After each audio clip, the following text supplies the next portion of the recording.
a healthcare system doesn't run itself. It has to be run in some way. And there's really just three ways to do that. It's either by elected politicians, or unelected bureaucrats, or market mechanisms. But you might ask, where would they be going if not legal tobacco sales? Well, it is a perfect example of where governments have absolutely completely missed the mark here, where the black market is just thriving. So Gary Becker effectively argues that markets and competitive markets are anti-discriminatory. Go woke, go broke, I think is the statement there. Hello and welcome to the Institute of Economic Affairs podcast. I'm Callum Price, Director of Communications here. Today I'm joined by Reem Ibrahim, our Communications Manager, and Kristian Niemietz, our Editorial Director. Now there's plenty to get into this week as always, but before we do, I'd like to direct you to our Substack to get more from the IEA, all of our blog posts, our comments, our thoughts, our newsletter and our events.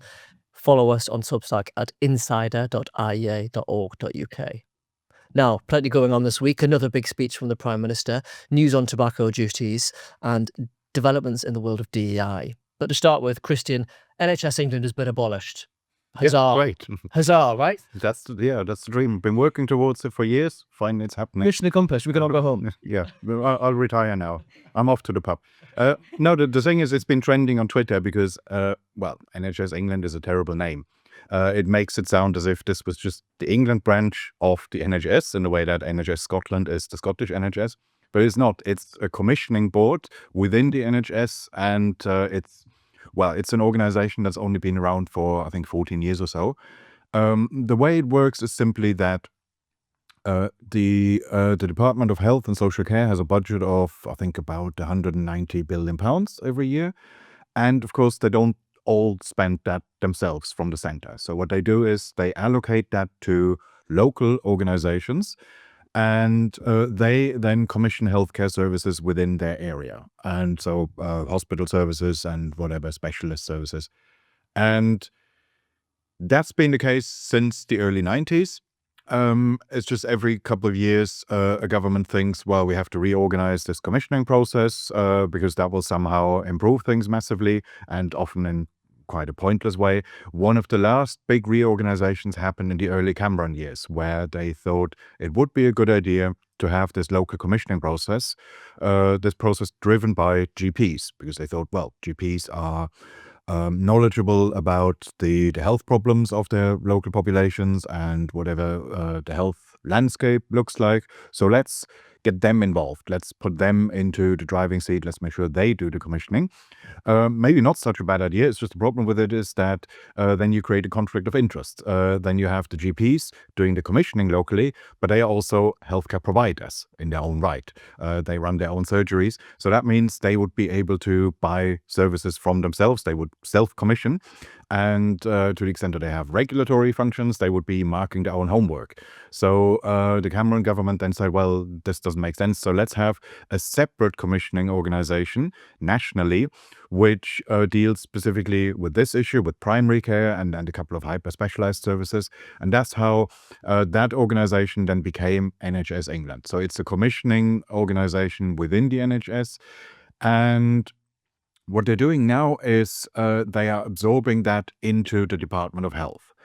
That's something on which I don't really have strong views. So whether that's done from the Department of Health itself or whether it's done from an arm's length body slightly outside of it, well, I don't really care about it. I'd say if anything, if any reorganization here makes sense, it would have made more sense to go back to the way things were before Cameron, when all the commissioning was basically done locally, and you didn't have this artificial split that the organization which contracts with the GPs is different from the organization that contracts with the hospitals and specialist providers. Just have one single organization per area, and they do that. That's the way it worked in the Blair-Brown years, and as far as nationalized healthcare services go, it wasn't so bad. It would have made more sense to go back to that. But yeah, so far I see this as a fairly pointless reorganization, not necessarily worse than what we have now, not necessarily better either. I just say this is part of a longer story about every few years, politicians come up and say, well, we have to take the politics out of the NHS. We have to take the politics out of healthcare. And that's when they set up organizations like that, which are somewhat removed from politics. And that is their way of saying, look, we are depoliticizing healthcare. The reason why they do it is that, well, everybody loves the NHS, but also everybody hates politicians. That's always all the surveys show. Politicians are among the least trusted professions in the country. They rank below estate agents usually. And the NHS ranks as the most cherished national organization. So it just sounds like a good idea to have, well, here's this organization everybody loves. Here's this profession that everybody hates. Let's just separate those two. But you can't really do that when it's a nationalized service. You can shift some functions to unelected bureaucrats, but then what happens is when things go wrong, like now with the long waiting times, and the public are dissatisfied, and it's not really realistic for a politician to say, well, that's got nothing to do with us. Yeah, the fact of the matter is that health secretaries and prime ministers are always on the hook for the NHS. It doesn't matter that they sort of outsourced it. What they effectively do, and this is a problem across government, is they've outsourced the actual power to do much of the changing, but they haven't outsourced the responsibility. They're still on the hook for decisions that arms length bodies are making. But then they don't have the power to actually do anything about it. I mean, ultimately, if we want to really reform the National Health Service or really reform healthcare in the UK, we should probably do what you outlined in Denationalisation of the NHS, the paper we published last year, which is available at our website, iea.org.uk. And, effectively actually transforming the National Health Service into one in which patients have choice and providers have competition between them. Because what we've done now is we've basically moved NHS England into the Department for Health. I'm not sure how much that will actually have an impact on bureaucracy and whether or not there seems to be like a sort of a politicization of the kind of middle managers and the bureaucracy in the NHS, and people seem to think that's the reason why things are so bad, is because so much money is being spent on these middle managers.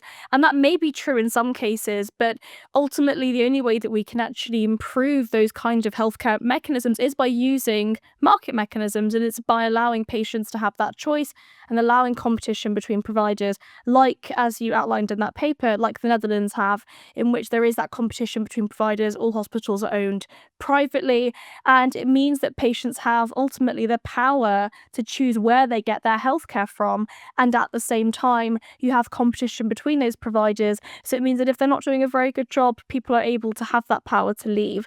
We don't have that choice in a socialised healthcare monopoly like the NHS. Well, that's the reason why in the Netherlands there is no equivalent of NHS England, because they don't need it and it wouldn't fit into that system if they tried to have it. But that's the thing. It's all well and good to say we'll depoliticize the system and we will take the politics out of it. The trouble is just a healthcare system doesn't run itself. It has to be run in some way. And there's really just three ways to do that. It's either by elected politicians or unelected bureaucrats or market mechanisms. And if you want to take the politics out of it, you have to put something else in its place. You can't just say, okay, we will do nothing. We will wait for the system to somehow run itself. Because, of course, healthcare professionals, doctors and nurses, they know how to do their day-to-day job. But ultimately, somebody has to decide which parts of health provision should grow, which should shrink, which should be reorganized. And that isn't something which just happens naturally, spontaneously. For that, you need, well, some mechanism. If it's not a specific group of people doing it, then you need that mechanism where consumers can make different choices and where those choices would ultimately affect the way it is delivered. So that is marketization. Unless we're prepared to talk about that, let's talk about take the politics out of it is a waste of time. It just means you will get this constant back and forth between depoliticize in the sense of shifting power to technocrats, and then repoliticize, which they then call, I think Starmer yesterday used the phrase, he wants to bring it back under democratic control. Well, that's just a way of saying we will put politics back into it. Yeah, exactly. And that's just constant back and forth, unless you find some third way of doing it. I definitely think that the politics in terms of how we talk about the NHS has dramatically shifted over the last few years, and Kristian, you'll know this better than anybody. I mean, even looking at polling data, the fact that nowadays most people in the UK do think that the European healthcare systems are probably better than the NHS goes some way in telling us that things are actually moving along. The Overton window has shifted. 5 years ago, or at least immediately after the pandemic, for somebody to say we need to reform the NHS was hugely controversial. And I've landed myself in some hot water for saying things like that. And yet now we've got a Labour government who are able to use headlines like we are abolishing NHS England and not really receive very much backlash, at least not from the kind of people on Twitter that would accuse them of privatisation the way that many other people and other commentators are. I think what is interesting is that even when we're looking at the NHS as a whole, there is absolutely unequivocally no question about it that we are failing on almost every available measure. I mean, the year before the pandemic, we had the second highest avoidable mortality rates in all of Western Europe. So not only does it feel like the NHS is bad, but also when it comes to things like avoidable mortality rates or things like cancer survival rates, we are failing miserably. And it's not just because our doctors or nurses are doing a bad job. That's not the case at all. It is because the system itself is broken. And I think we absolutely need to have these conversations about reform. I think it's great that we now are. I think you're right. I think that the second point brings on the first. People are starting to feel it. I think it's largely through waiting lists as well. Yeah. Just anecdotally, you're speaking to people who are going private, who don't really have that much money to be able to go private, but are doing it because otherwise they have to wait over a year for a fairly routine appointment. But as you mentioned, there's three ways to run it: market forces, democratically elected politicians, or unelected bureaucrats. So this is a move from unelected bureaucrats to democratically elected politicians, which is basically moving the office in Whitehall and changing the logo on the letterhead, probably. Now, I do think that is actually a step in the right direction, because I do think that ministers should have control of the things that they are held accountable for.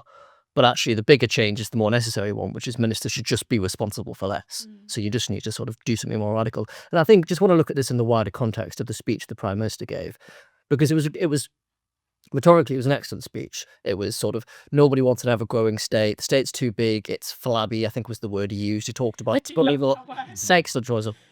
He talked about all these sort of quangos, the proliferation of quangos, and how they are, and bureaucracy is getting in the way of getting things done, which is all right. But then what they've effectively done is, well, they're saying they've abolished the biggest quango in the country. Sort of, well, yes, they have, but they haven't. Have they actually gotten rid of much bureaucracy? And will they actually have the change that you want us to have?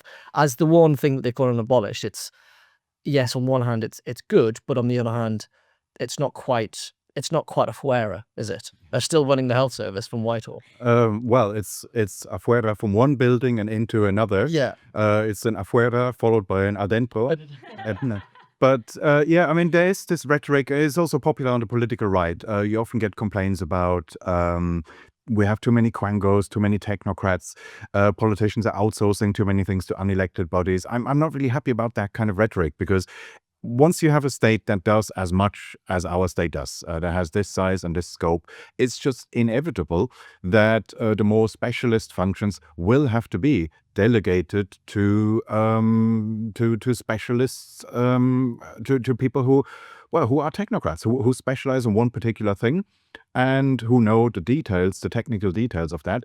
And it's just not realistic that MPs, who have to be generalists, would be on top of everything. So once you get, and this was a debate already in the 1930s, and Hayek mentioned this in The Road to Serfdom, where he said, inevitably, he was talking about the more extreme case, thinking about a fully planned economy. Could that be done democratically? And he says, well, even if we look at what happens now, the British state as it was at the time, even then it was already true that the state was taking on more functions, and a lot of that MPs just realized, well, I don't know the details of, say, insurance law or whatever. So they had to delegate some functions to extra parliamentary bodies, and that was already happening then. And there were people on the socialist side who acknowledged that and said, well, yes, and that's a good thing, that should happen. And the idea that everything can be run just by elected politicians, well, okay, that makes sense if you have a state like in the 19th century, which does a handful of major things. And yes, then you can expect every MP to know enough about all of those areas. But if we look at it, say, even here, we're pretty much an across-the-board think tank. We cover a lot of different areas. But sometimes we say no to things because we realize I just don't know enough about that. I don't want to comment because I would get it wrong. And if you're an MP, you are basically in that situation, except with two differences. You can't say no. You can't say I abstain because I don't know enough about it. And also you have the power to impose whatever your decisions you're making on the whole public, whereas we can just talk about stuff, and ultimately we don't have the power to force anything on anyone. That's absolutely right. And that brings us quite nicely onto our next topic, from one quango to another. Announced this week even, that the FCA, Financial Conduct Authority, and the PRA have dropped plans to set rules and expectations over diversity inclusion in regulated bodies. So initially this was they began doing this a few years ago, consulting on doing this a few years ago, basically imposing certain quotas or board targets for diversity and inclusion rates on regulated bodies. So it would be in the same way that they have the FCA regulates financial services companies for the core work that they do by law. They're also imposing through regulation, sort of, for lack of a better word, woke targets on things that really don't have anything to do with them. But they've dropped it this week. They've said, actually, we've consulted, and I think the quotes, the two reasons they've given, it was a sort of 2-line addendum to something else they were talking about, and they were clearly trying to sweep it under the carpet somewhat, for the expectation of legislation and avoid additional burdens on businesses. So do we think that the regulators are waking up to the fact that actually they do impose costs on business, and actually maybe they shouldn't do as much, especially things that aren't directly relevant to the industry they're regulating? Go woke, go broke, I think is the statement there. I think it's really interesting. I think it's actually probably a consequence of the global cultural shift. I mean, it's probably a consequence of things like Trump getting into power in the US and the kind of feeling that woke is dead. I think this is probably a bit of a consequence of that. I think that if they initially cared about the cost to businesses, they wouldn't have been talking about it in the first place. And ultimately, I think that the conversation about the fact that actually diversity, equality and inclusion, the kind of concept that we should be talking about people based on anything other than their merit and how hard they work or how good they are at their job, and actually talking about things like their race or their sexuality or their gender, which in so many ways I think that some of these schemes are basically just state-mandated racism. I mean, you've got governments telling institutions that they have to be considering race when it comes to things like hiring processes. If that's not racism, then I don't know what is. I ultimately think that these kind of changes are positive, but they're not a consequence of people suddenly caring about businesses and the cost on businesses, but it's actually a consequence of a global cultural shift in what I view as the right direction. But are they though? So I think they are partly a consequence of that global shift. And I think it's maybe less, I don't think they're dropping it because Trump's in power, but I think there's much less of a call for it. There's much less demand for it. It's much less part of the zeitgeist now. But actually, do we give credit to Rachel Reeves here, who wrote to all the regulators to say you need to be focused solely on growth? I mean, up to a point, yes, although that could still be part of the same vibe shift, that maybe they realize that they're not, that the peak of that woke wave has passed for now. It might come back, so I don't want to tempt fate here. I'm sure we will talk about it again, but for now, the worst seems to be at least temporarily over. And well, I mean, this line which the regulators have used is a bit of a cop-out. So it's not that they suddenly realized that diversity quotas or whatever the policy would have been, that imposes a cost on business. And that's obvious, should have been obvious right from the start. Yeah. It's quite clear that this that was never driven by any genuine conviction. It was purely a response to the vibe as it was at the time. And now they feel, as do a lot of private companies, that they don't really have to do this anymore to the same extent. So, and that's, I mean, yeah, a good thing as far as it goes. We have to be grateful for small mercies, small victories. But nonetheless, it's still, it's extraordinary that this was ever discussed, because we're talking about financial services regulators here, meaning, even if I believed in the whole DEI agenda, I wouldn't want financial services regulators to deal with that, because that's just not their remit. Their job is to address information asymmetries in the financial sector, to make sure that that you can't commit financial fraud, to address areas where the individual consumer can't easily judge whether a financial product is sound or not, whether it's genuine or not, that kind of thing. That is their job. And it's not to impose whatever is fashionable at the moment on the regulated industries. And the laws, the rules that they come up with shouldn't change every couple of years in response to whatever is trending on Twitter right now. It should just really be things that are pretty much, set in stone, or only respond to really changes in industry trends, say some new technology coming along or so. And that should really be it.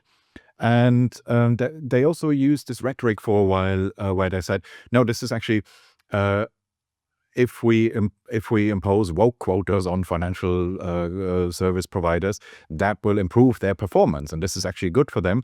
And this reminded me very much of the rhetoric of that we heard from the living wage campaigners about a decade ago, where you had lots of social justice activists saying it's wrong to think of the living wage as a cost to business, because it's actually good for business. Because once you raised the minimum wage to the living wage as they defined it, yes, employment costs will go up, but you will increase staff motivation, you will have lower turnover rates, you will have lower rates of absenteeism, fewer days lost in the form of sickness, absence, and so on. And okay, well, if that is true, how likely is it that there are thousands of businesses in the country that just haven't figured this out? They're just too stupid to realize that, there's a massive untapped profit potential that we're just not using, because we need social justice activists to tell us how to run our business. That seems very unlikely to me. And this was one of those cases. The rhetoric was, well, if you have a more diverse company, and especially maybe at the board level, that also means you have more diverse ways of thinking about a problem, of maybe solving a problem. And I'm sure that's true up to a point. So there was some literature on this in the early days of globalization, that when you had, say, Western companies not just competing with each other, but with some overseas companies that may have a very different management style, that you realize that gets you out of the groupthink. You realize, there are different ways of doing this, and maybe let's learn from this or that approach. All true. It's just that, again, why... what makes anyone think that you need regulators then to impose this on companies? Wouldn't they figure this out on their own? Yeah, I also think it's really important to propose the alternative, which is that markets are anti-discriminatory. I think it reminds me of Gary Becker's The Economics of Discrimination, where he wrote about effectively this idea that competitive markets in a larger, wide-scale market, when you've got competition, if you are a business and you are hiring based on your own discriminatory preferences, so for example, if you are hiring white people over black people because you believe that you just want more of those people in your business, you have to then bear the cost of that discrimination, because you're basing your hiring decisions on things other than how good they would be at their job.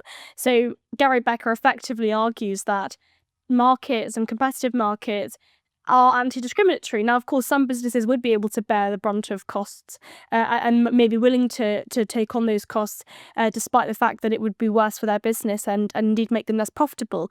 But generally speaking, in a competitive market, it means that those pressures result in companies being less discriminatory as a result of that, because it means that they're bearing the brunt of those costs. So I think it's important to propose the sort of alternative to this, that competitive markets are anti-discriminatory, and if we want to see, more diversity, but also just the idea that people are being judged based on their merit and their individuality and how good they are at their jobs, markets are one of the best ways in order to solve those problems.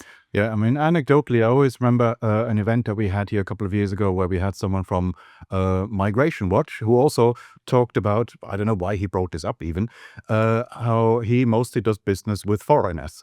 And I think he wanted to somehow say, but I'm not a hypocrite for doing this, and had some reason, some justification for it.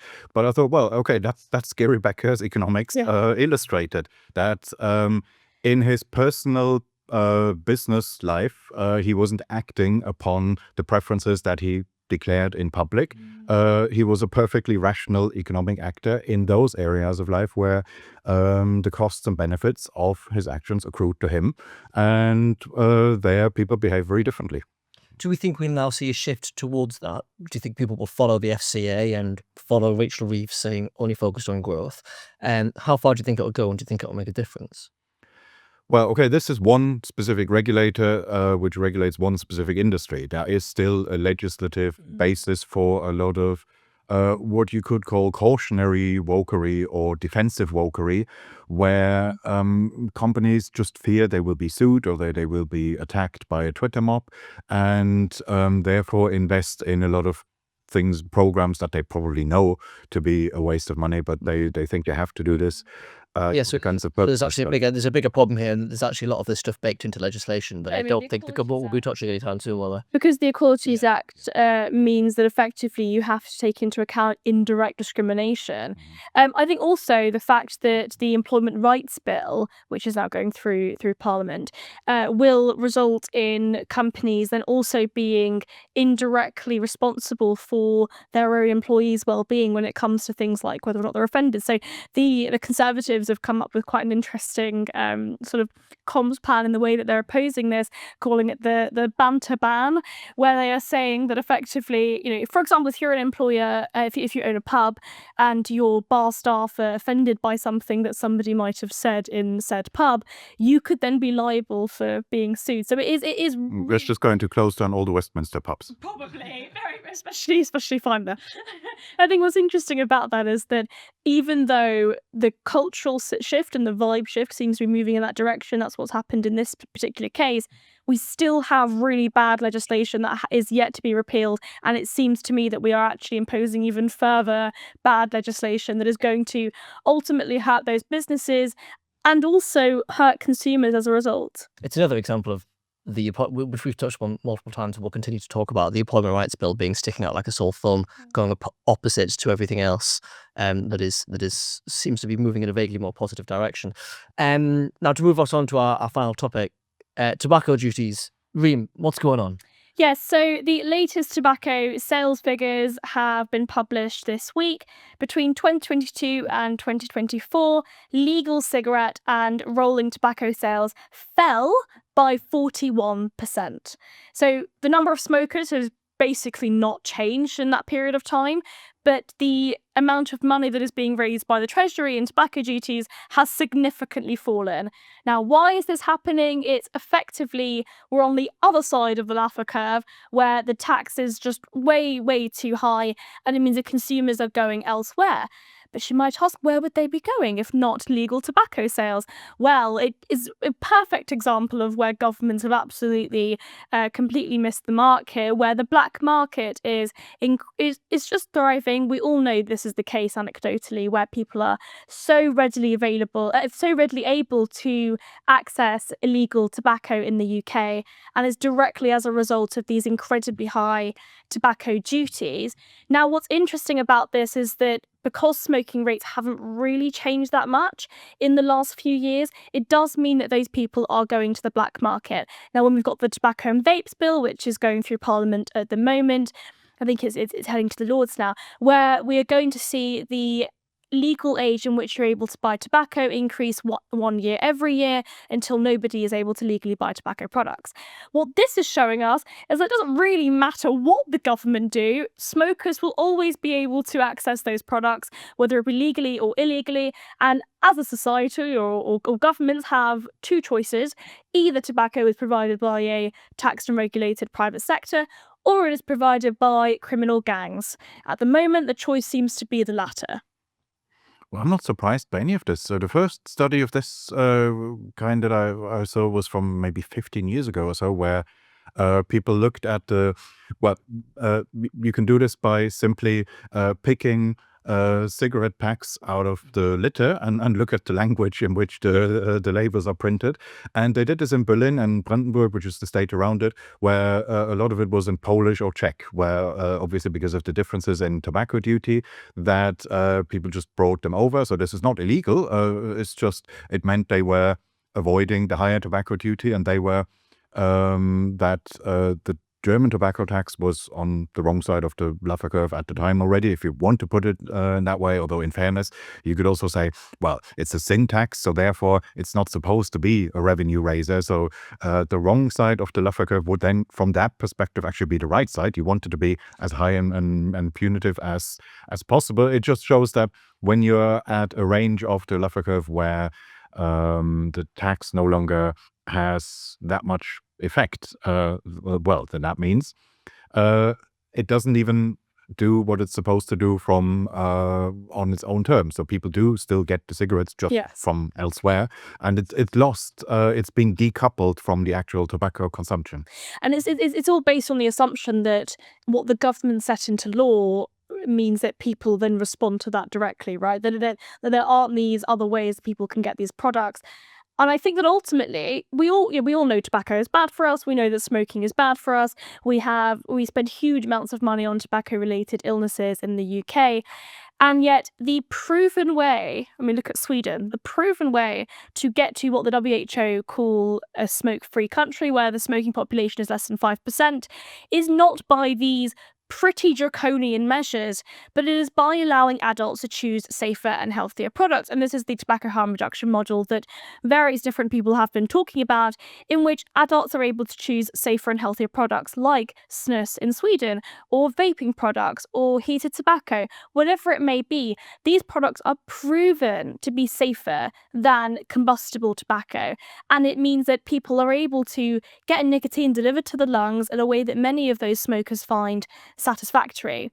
And yet the government are effectively completely ignoring the science. They haven't even allowed any consumers or industry to be consulted throughout this entire process.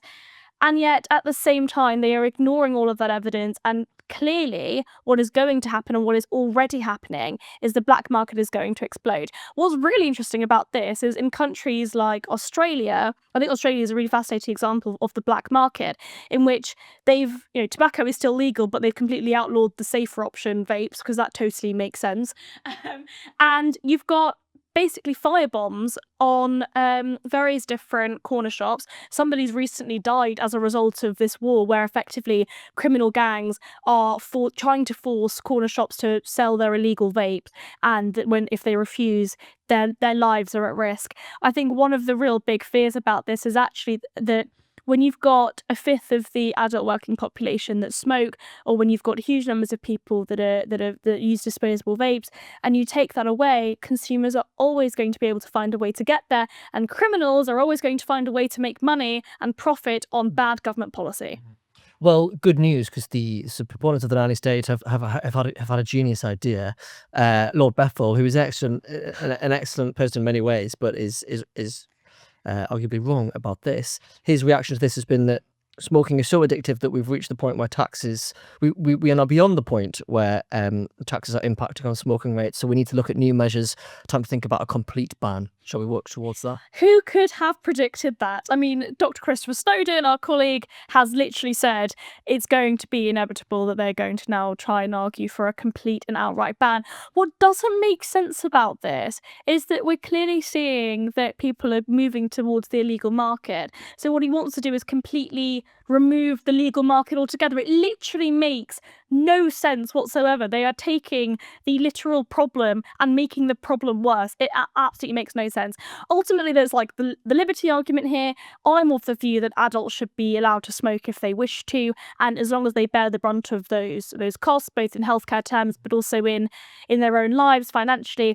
I have absolutely no problem with adults wanting to make those choices if they wish to.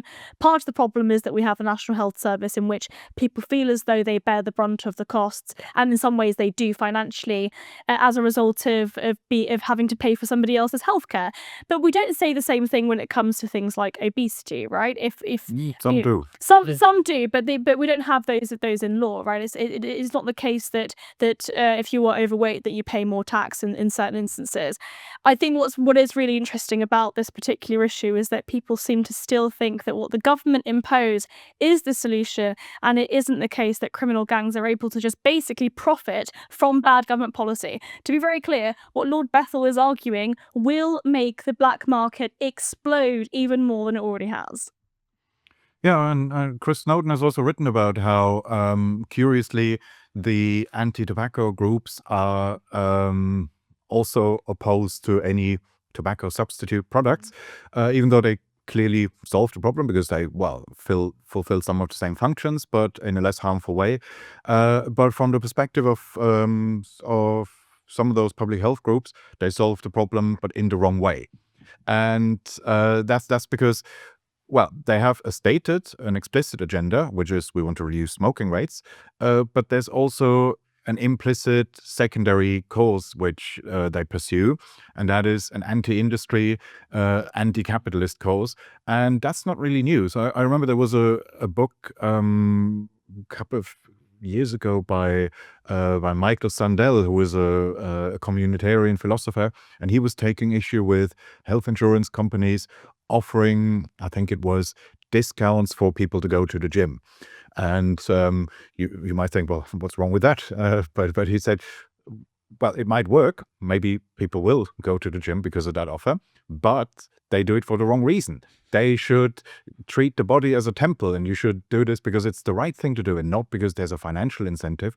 And this is very much along those lines, that kind of thinking that, okay, maybe some smokers will switch to these less harmful alternatives, but they'll do it for the wrong reason. They will not do it for, well, what they want to see, what these campaigners want to see above all is a clamping down, a draconian stamping out of industries they don't like, and ideally redesigning society as a whole. And that's what we discussed with the Not Invented Here paper that we published this week as well, effectively arguing this very point that a lot of these campaigners actually aren't necessarily concerned with the consequences, but what they care about is that the industry is shut down, or that consumers have draconian measures imposed on them, and in ways in which basically with this stuff is they don't want anybody to be using nicotine at all, full stop. Not the case that they actually care about people's lives being saved.